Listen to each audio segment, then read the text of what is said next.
तर केंद्रीय नागरी उड्डाण राज्यमंत्री मुरलीधर मोहोळ यांनी ही माहिती दिलेली आहे।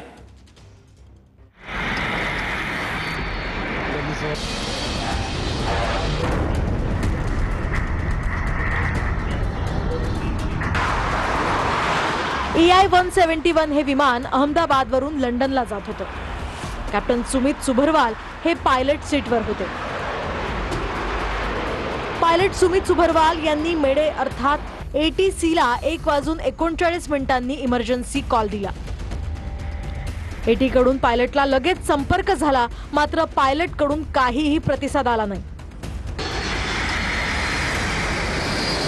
1:38 अहमदाबादवरून लंडनसाठी या विमानानं टेक ऑफ केलं। टेक ऑफ नंतर अगदी 5 मिनिटात खाली कोसळून या विमानाचा स्फोट झाला।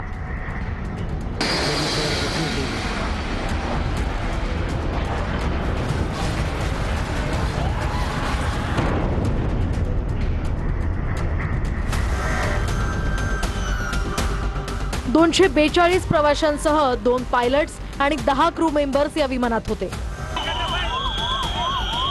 विमानात भारतीय 169, ब्रिटिश 53, पोर्तुगीज 7 आणि 1 कॅनडाचा नागरिक असल्याची माहिती आहे।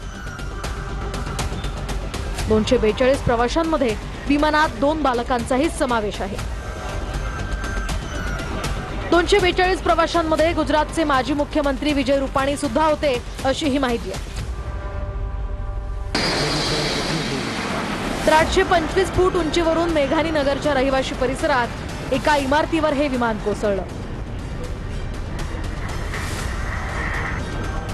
विमान कोसळताच मोठा स्फोट झाला आणि आगीचा लोट हवेत उसळला। दरम्यान या अपघातात 20 पेक्षा जास्त मेडिकलच्या विद्यार्थ्यांच्या मृत्यूची भीती व्यक्त करण्यात येते।